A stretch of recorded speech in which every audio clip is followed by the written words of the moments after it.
wonderful. She is obviously very gorgeous.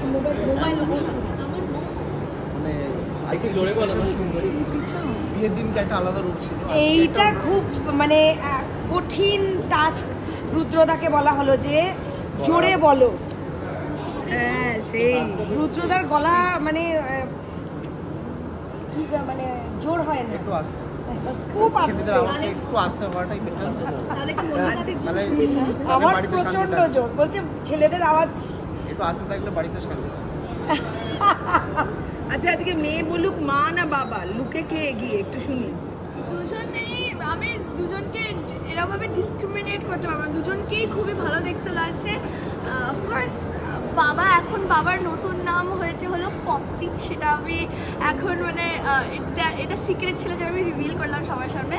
তো পপসি তো glow করছেই, আর মা তো আলাদা গ্লো করছে। মা বললাম না দুদিনে আলাদা আলাদা পুরো দুর্গা ঠাকুরের মতো মাথা লাগছে। আচ্ছা রুদ্রদার কাছে শুনি কি দায়িত্ব নেওয়া হলো, ভাত কাপড়ের সময় কি বলা হলো? অনেক দায়িত্ব বললাম নিল না, বললো যে আমার কিছু দরকার নেই, মানে উল্টে আমাকে বললো যে আমি দায়িত্ব নিয়ে নিচ্ছি। না আমি দায়িত্ব নিচ্ছি বলিনি, আমি বলেছি যে তুমি সবসময় আমার পাশে থাকবে, এই দায়িত্বটা নাও, আমাকে একটু হাসি খুশি আমরা সবাই মিলে থাকবো, এই দায়িত্বটা নাও। আর আমি দায়িত্ব নিলাম, আমি ঢাল হয়ে তোমার সামনে সব সময় বিপদে আপদে সব সময় দাঁড়িয়ে থাকবো।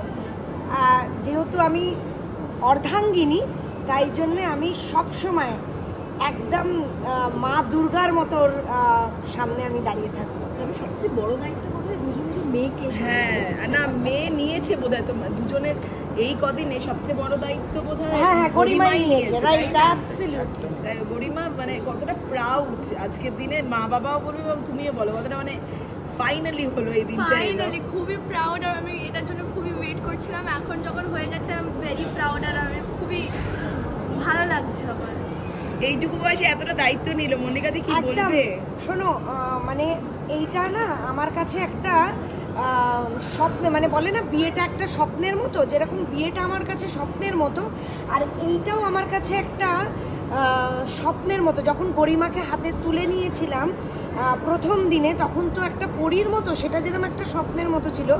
গরিমা যখন আমার কাঁধে কাঁধ মিলিয়ে এই ডিসিশনটা নেওয়ার সাহায্য করলো, সেটাও কিন্তু একটা এঞ্জেলের মতো।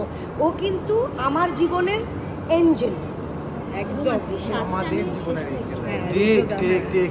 আমাদের জীবনের আমাদের জীবনের এঞ্জেল। রুদ্রদার মুখ থেকে একটু আওয়াজ আমরা শুনতে পেলাম। রুদ্রদা একটু শেষ করব, শেষে কি বলবে?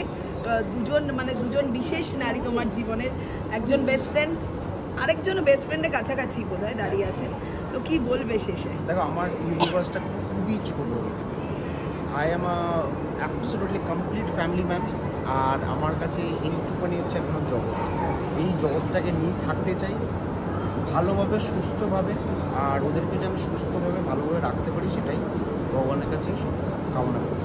আচ্ছা বিয়ে মিটিয়ে কি ঘুরতে টুরতে যাওয়ার একটু প্ল্যান রয়েছে?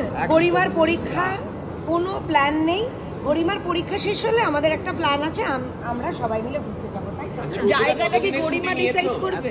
জায়গাটা ডিসাইড করে নিয়েছি, সেটা হলো আমরা ভাবছি ফার্স্ট, বিকজ আমি একটুখানি ঠাকুর ভক্ত, তো আমি ভাবছিলাম বেনারস যাবো আমরা সবাই মিলে। আচ্ছা রুদ্রদাদা, মল্লিকাদির হাতের রান্না কি খাওয়া হয়েছে এখনো? অনেক। হ্যাঁ, কোনটা সবথেকে বেশি প্রিয়? আমি 1 বছর ধরে একটা মানত করেছিলাম বলে মাটন আর মানে বিরিয়ানিটা ছেড়ে দিয়েছিলাম। ওর হাতের মাটন আর ও স্পেশাল যেরকম অনেক রকমের পরোটা, আমি জানতাম না অত রকমের পরোটা হয় অ্যাকচুয়ালি, ওটা আমি আমার শ্বশুরবাড়ির দৌলতে আমি জানতে পেরেছি।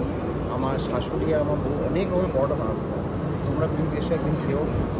আর ওইটা হচ্ছে আমার ফেভারিট ফুড, তো ওইটা আমি খাবো কখন সেটার জন্য ওয়েট করবো না, তার আগে আমি অনেক রকম মানে। আর ওর হাতে সব রান্নাই ভালো, মাংস এভরিথিং ইজ গুড, মানে দের ইজ নো মানে ডিসক্রিমিনেট করতে পারবো না যে কোনটা খারাপ কোনটা ভালো। রান্নাটা না আমার শখের মধ্যে পড়ে, ওটাও তো একটা। আরেকটা জিনিস আমি একটু কেটে বলছি, আমার শ্বশুরবাড়ির দিকে একটা ট্রেন্ড আছে, দে আর দ্য ফাস্টেস্ট, আমি বলবো যে কারোর সঙ্গে যদি কম্পিটিশন হয়, দে আর দ্য ফাস্টেস্ট মানে cooking expert in the world আমি বলতে পারি। ওরা ধাবা স্টাইলে বাংলা ফুড বানায়। খিদে পেয়েছে, 5 মিনিটস ডান, গরম ডাল ভাত সবই। কোথা থেকে হলো কী করে হলো আমি যাই না, খোঁজার জিজ্ঞেস করিনি, বাট আই নো দ্যাট গরম ওই ধোঁয়া যতক্ষণ না উঠছে না হলে এটা খাবার নয়। দাদা একটা ছোট্ট টেস্ট আছে, আমার দিকে তাকাও, ওইদিকে তাকাবে না। বলো তো দিদির নেল পলিশের কালার কি? Golden colour. আর কটা হার রয়েছে বলা? আমার বউকেই দেখতে থাকি আমি। আমরাই আগে দেখে নিয়েছি ভালো করে। আমি আমার গয়নাও দরকার নেই, আমার মেকআপও দরকার নেই, কিছু দরকার নেই। I have the most beautiful women with me right now. আমি ওকেই দেখতে পাচ্ছি। থ্যাংক ইউ সো চলো একটু